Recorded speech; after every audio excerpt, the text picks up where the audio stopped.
बिस्मिल्लाहिर्रहमानिर्रहीम। Respected listeners, अस्सलामु अलैकुम। नाजरीन, IASP यानी इंसाफ आफ्टरनून स्कूल प्रोग्राम्स के टीचर्स की सैलरी तो NSB अकाउंट में आ चुकी है, लेकिन अब सवाल ये पैदा हो रहा है कि ये सैलरी चलत कैसे कर दी है। बहुत सारे दोस्त बाई फ़ोन पूछ रहे हैं कि सर ये सैलरी चलत करने का तरीक़ाकार क्या है। तो जनाबे वाला मैं आपको बताता हूँ कि सैलरी किस तरह चलत करनी है। तो इससे पहले कि हम स्टार्ट करें तो आपको बताता चलूँ कि अगर आप चैनल पे नए हैं या चैनल को आपने अभी तक सब्सक्राइब नहीं किया तो जल्दी से चैनल को सब्सक्राइब करें और बेल आइकॉन के बटन को भी लाजमी प्रेस कर दें ताकि आइंदा हर नई आने वाली इन्फॉर्मेटिव वीडियो आप तक बर वक़्त पहुँचती रहे और आप ज़्यादा से ज़्यादा इस्तिफ़ादा हासिल करते रहें। तो चलते हैं बिला ताख़ीर अपने आज के लेसन की तरफ। तो जनाबे वाला स्कूल आफ्टरनून जो स्कूल हैं इनकी सैलरी तो आ चुकी है NSB अकाउंट में। NSB अकाउंट जो आपका पहले है नॉन सैलरी बजट का अकाउंट, उसी में इसकी सैलरी आई है, लेकिन इसको चलत करने का तरीक़ाकार कुछ इस तरह है कि आपने सबसे पहले तो जो टीचर आपने हायर किए हुए हैं, हाँ वो टीचर जो मॉर्निंग शिफ्ट में पढ़ाते हैं, गवर्नमेंट जॉब करते हैं वही हैं या प्राइवेट आपने हायर किए हुए हैं, तो वो सबसे पहले आपको एक एप्लीकेशन देंगे स्कूल काउंसिल चेयरपर्सन के नाम कि आया सर हमारी सैलरी बावसूख ज़राए से पता चला है कि सैलरी NSB अकाउंट में आ चुकी है, लिहाजा बराए मेहरबानी हमें 4 मंथ की जिन 4 मंथ की सैलरी आई है, तो ये प्राइमरी से जो एलिमेंट्री हैं उनकी 15,000 रुपये पर टीचर और 18,000 रुपये हेड, 7,000 रुपये क्लास 4 का जो मुलाजम आपने रखना है उसके लिए 4 माह की। तो इस तरह तकरीबन ये 2,20,000 रुपये जो है ना NSB के अकाउंट में जो प्राइमरी से एलिमेंट्री आफ्टरनून चल रहे हैं उनके अकाउंट में आई है। और इसी तरह जो एलिमेंट्री से सेकेंडरी इंसाफ आफ्टरनून स्कूल प्रोग्राम के तहत चल रहे हैं उनकी 18,000 रुपये पर टीचर और 20,000 रुपये हेड की सैलरी के हिसाब से उनके अकाउंट में भी आ चुकी है। तो अब वो लिखेंगे आपके नाम स्कूल काउंसिल चेयरपर्सन के नाम एक एप्लीकेशन के बावसूख ज़राए से पता चला है कि NSB के अकाउंट में हमारी सैलरी आ चुकी है, लिहाजा बराए मेहरबानी हमें 4 माह की सैलरी जो है वो चलत की जाए। तो उसके बाद आपने स्कूल काउंसिल की मीटिंग बुलानी है। मीटिंग बुला के एजेंडा उसके सामने रखोगे कि ये जो NSB के अकाउंट में हमारी अमाउंट सैलरी के हिसाब से शिफ्ट हुई है, जो टीचर हमने इंसाफ आफ्टरनून स्कूल प्रोग्राम में सेकंड टाइम हायर किए हुए हैं उनकी सैलरी आ गई है, तो उनकी तरफ से ये एप्लीकेशंस भी आ गई हैं। सब की एप्लीकेशंस जब आ जाएंगी तब आप मीटिंग बुलाओगे, तो एजेंडे में रखते हुए उसको पास करवाओगे, स्कूल काउंसिल उसको पास करेगी कि ये इनको सैलरी चलत की जाए। तो जब मंजूरी दे दी जाएगी फिर आपने करना ये है कि इनकी सैलरी या तो आपने चेक के ज़रिए देनी है, तो चेक आप कौन सा दोगे? Cross check. क्रॉस चेक के ज़रिए आपने सैलरी देनी है, नंबर 1। या फिर आप दोगे इनवाइस के ज़रिए। ये 2 तरीके हैं जिनसे आपने उनको सैलरी चलत करनी है। नंबर 1 थ्रू क्रॉस चेक और नंबर 2 थ्रू इनवाइस।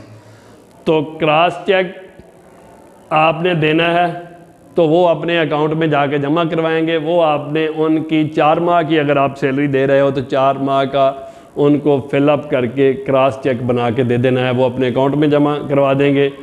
और उनका जो बैंक होगा वो आपका जो बैंक है NSB का अकाउंट जिस बैंक में है वहाँ से कलेक्शन लेके उनके अकाउंट में शिफ्ट कर देगा।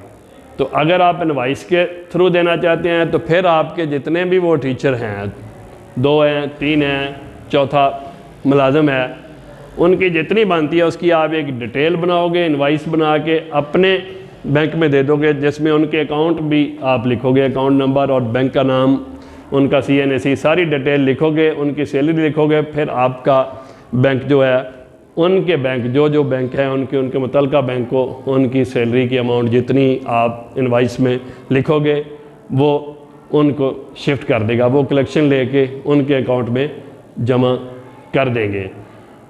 और फिर ये तो हो गया तरीका कि आपने देनी है या क्रॉस चेक के थ्रू या फिर देनी है इनवाइस के ज़रिए। और फिर आपने क्या करना है, इसका एक कब्ज़ुल वसूल बनाना है। कब्ज़ुल वसूल में अगर आपने क्रॉस चेक के थ्रू दिया है तो वो जो चेक दिया है उसका नंबर आपने लिखना है। चेक के ऊपर एक नंबर होता है, वो नंबर लिख के नंबर और फिर अमाउंट लिख के जितने माह की सैलरी दी है उनके साइन ले लेने हैं कब्ज़ुल वसूल रजिस्टर में। ठीक हो गया जी। अगर इनवाइस के ज़रिए दिया है तो इनवाइस का भी जो आप नंबर लगाओगे उस नंबर को आपने कब्ज़ुल वसूल पे लिखना है और एक एक बंदे से उसकी अमाउंट लेके साइन ले लेने हैं कि मैंने वसूल कर लिया। और इसके बाद आपने बनानी है इसकी एक वोचर फाइल, जिस तरह NSB के बाकी अखराजात की हम बनाते हैं। तो उस वोचर फाइल में आपने वो इनवाइस की कापी भी लगा देनी है। अगर इनवाइस के थ्रू दी है, इनवाइस के थ्रू नहीं दी, चेक के ज़रिए दी है, तो सब के जो चेक आपने उनको जो क्रॉस चेक दिए हैं उनकी फ़ोटो कापियाँ करवा के आपने उस फाइल में लगानी है।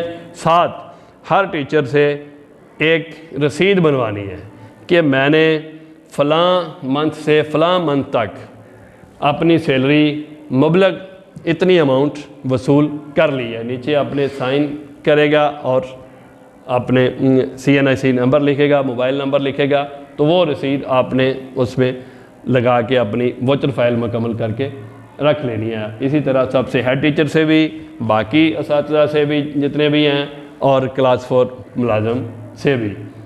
तो ये होगी आपकी वोचर फाइल मुकम्मल। कब्ज़ुल वसूल भी हो गया। अब देखते हैं कैश बुक। कैश बुक आपने इसकी अलग से बनानी है।